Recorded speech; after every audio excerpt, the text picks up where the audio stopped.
રાજ્યમાં વરસેલા કમોસમી વરસાદે અનેક લોકોનો ભોગ લીધો છે। છેલ્લા 3 દિવસમાં કમોસમી વરસાદથી કુલ 14 લોકોના મોત નીપજ્યા છે। વીજળી પડવાથી કુલ 3 લોકોના મોત થયા, જ્યારે દિવાલ પડવાથી એકનું મોત નીપજ્યું છે, તો ઝાડ પડવાથી 4 લોકોના મોત નીપજ્યા છે। મકાન પડવાથી એકનું મોત, જ્યારે હોર્ડિંગ પડવાથી 2ના મોત નીપજ્યા છે। કરંટ લાગવાથી પણ 2 લોકોએ પોતાનો જીવ ગુમાવ્યો છે।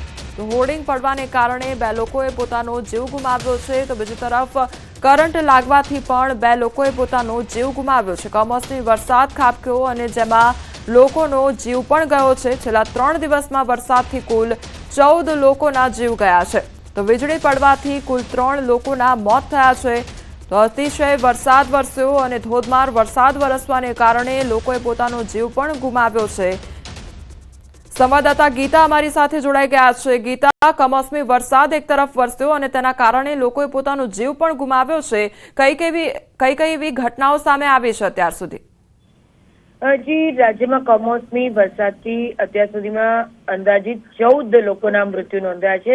તારીખ 4 થી 6 મે સુધીમાં મોત નોંધાયા છે। આજે સવારે 10 વાગ્યા સુધીની આ વિગતો છે।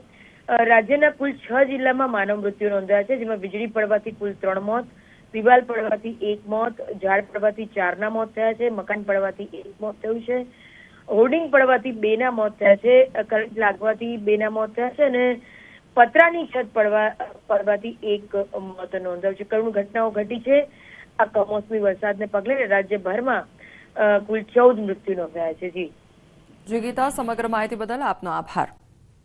સંભાવના છે કે ગાજવીજ સાથે વરસાદ વરસે, સુસવાટાથી પણ સાવધાન રહેજો। મોટાભાગના વિસ્તારમાં તોફાની માવઠાની સંભાવના। કામ વિના ઘરની બહાર નીકળવાનું ટાળજો। તંત્રએ નાગરિકોની સલામતી માટે અપીલ કરી। કોઈ પણ ચેતવણીને હળવાશથી લેવાની ભૂલ ન કરતા। 2 દિવસ સુધી જે કમોસમી માવઠું વરસ્યું હતું તેનાથી પણ વધુ ઘાતક માવઠું વરસશે તેવી આગાહી હવામાન વિભાગે કરી છે। નાગરિકોને અપીલ છે કે કામ વિના ઘરની બહાર નીકળવાનું ટાળજો, કારણ કે પવનની ગતિ પણ ખૂબ જ વધુ રહેશે। વીજળીના કડાકા ભડાકા સાથે આ કમોસમી વરસાદ વરસશે। 36 કલાકની આગાહી છે। 36 કલાક સાવધાન રહેવાની જરૂર છે। કોઈ પણ બેદરકારી એ જીવ પર જોખમ સર્જી શકે છે। માવઠા અંગે અંબાલાલની મોટી આગાહી। ઉત્તર ગુજરાતના ભાગોમાં માવઠું ત્રાટકશે। સાબરકાંઠા જિલ્લા સહિતના વિસ્તારોમાં કમોસમી વરસાદ। સૌરાષ્ટ્રના કેટલાક ભાગોમાં પણ ભારે વરસાદ ખાબકશે। તારીખ 7 થી 8 વરસાદનું જોર ઘટશે। 11 થી 20 તારીખમાં આંધી વંટોળ આવશે।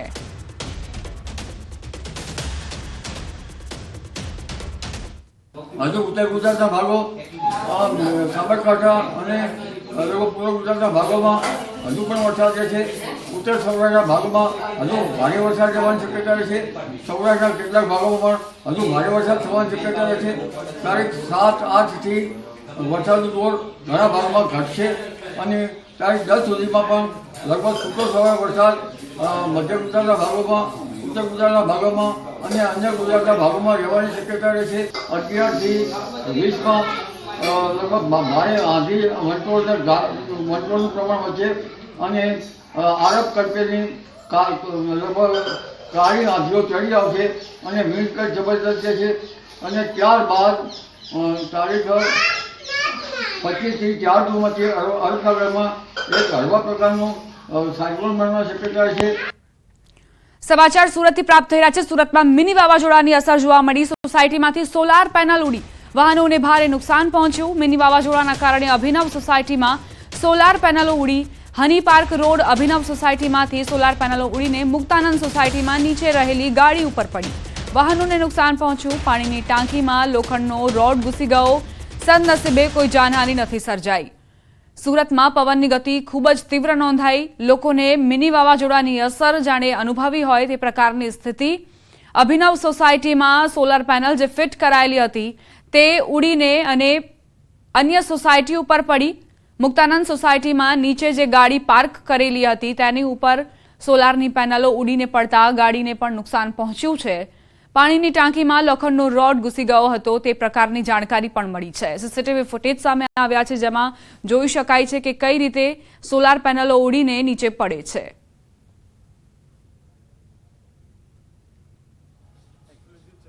હવામાન વિભાગની આગાહી વચ્ચે ગઈકાલે મોડી સાંજે મિની વાવાઝોડા બાદ સુરતમાં વરસાદ મોટા પ્રમાણમાં શરૂ થયો હતો, જેને લઈને લોકોને નુકસાન છે. દ્રશ્ય જોઈ શકાય છે કે પાછળ આવેલું પિંક કલરનું જે બિલ્ડિંગ છે, ગુલાબી કલરના બિલ્ડિંગ ઉપર રહેલી સોલર પેનલ ત્યાંથી ઉડી અને આ મકાન પર આવી હતી. અહીંયા મૂકેલા કુંડા તૂટી પડ્યા હતા. સાથે સાથે દ્રશ્ય બતાવવાનો પ્રયાસ કરીશ કે જે સોલર પેનલ છે 16 જેટલી પ્લેટો ઉડી અને 500 મીટર દૂર આવીને પડી હતી, જેને લઈને સોલર પેનલને તો નુકસાન છે. સાથે સાથે જે વ્યક્તિનું મકાન છે એના મકાનમાં ડરનો માહોલ થઈ ગયો હતો. નીચે રહેલી ગાડીઓને નુકસાન છે.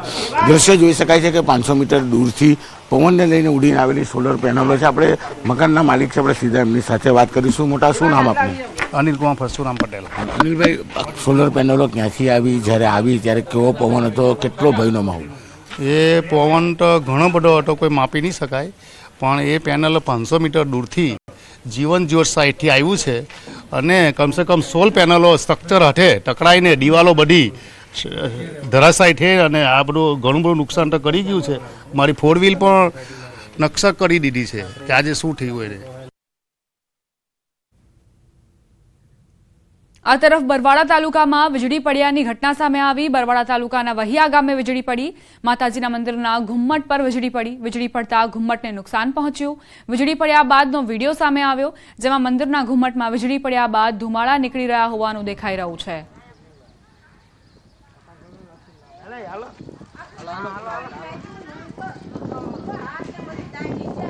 આકાશી આફતે રાજ્યના કેટલાય વિસ્તારોમાં ભારે તબાહી મચાવી. ખાસ કરીને ખેડૂતોના ઊભા પાકનો કચ્ચર ઘાણ વળી ગયો હોય એવા દ્રશ્યો સામે આવ્યા. ઉનાળામાં જ્યારે કેરીનો સમય આવ્યો ત્યારે જ કમોસમી વરસાદ ત્રાટકતા કેરીના પાકને મોટા પાયે નુકસાન પહોંચ્યું. આ ઉપરાંત તલ અને ડાંગરના પાકને પણ વ્યાપક નુકસાન થયાના દ્રશ્યો સામે આવ્યા. ગીર સોમનાથ, રાજકોટ, સુરત, અમદાવાદના ગ્રામ્ય વિસ્તારોમાં ડાંગરના પાકને નુકસાન પહોંચ્યું.